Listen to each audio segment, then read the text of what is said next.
Почитуван колега Реджал Исмаили, кога сакате да направите компарација со амандманите, направете го со мојот амандман. Затоа што амандманот од колешката Манаскова е сосема различен. Мојот амандман со вашиот амандман е потполно идентичен. И не може да кажете дека вие се залагате за потребите на граѓаните, а јас не се залагам за потребите граѓаните. Што повеќе, кои се поголеми потреби на граѓаните кои што вие ги застапувате од оние граѓани кои што јас ги застапувам? Значи треба да бидиме еднакви, почитуван колега, па да бидиме еднакви.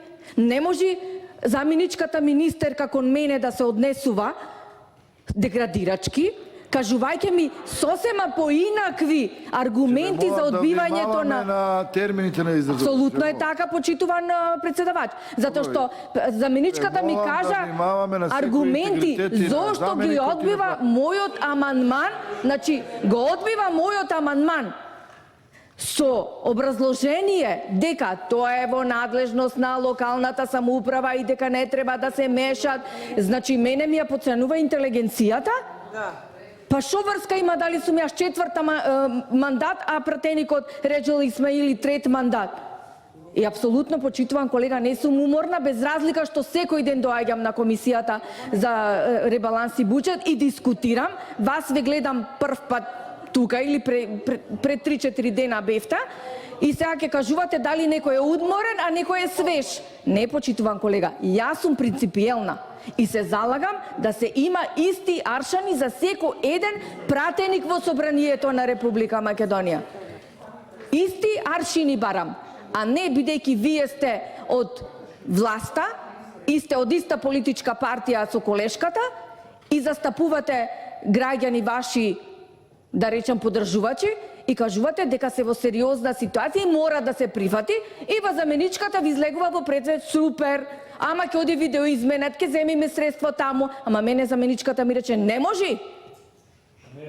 Значи не е законски. Од каде го извлековте законот сега вие заменичке министерке тука да можете да земите, од каде ќе релоцирате средства? Од каде? Ја прашавте вие министерката дали ќе ви одобри, се јавивте во Њу Јорк да ви кажи дека господинот Реджал Исмаили од ДУИ ми бара ова и ова, а се работи за ист амандман со тие исти барања и граѓани од Мислешевски пат од Струга? Како е ова можно, не ми е јасно. Како е ова можно? Значи не е во ред. Тоа сакам да кажам, не е во ред. Не може да се извитоперуваат споредбите. Амандманот на мојата колешка Манаскова беше во сосема друга конотација, а мојот амандман, почитуван председавач, со амандманот на колегата Реджал Исмаили апсолутно исти. Еве ќе го прочитам. Тој бара асфалтирање на улица Христијан Тодоровски Карпош, втор крак во општина Чаир, а јас барав асфалтирање исто така на улици во Мислешевски пат во Струга. И како ве молам, колеги пратеници, не повикувам јас, почитуван колега, да гласат против или не. Јас почитувам колегите да имат принципиелни ставови. Ако за еден колега аршинот е еден, не сме за друг колега аршинот да биде друг. Не може тоа така.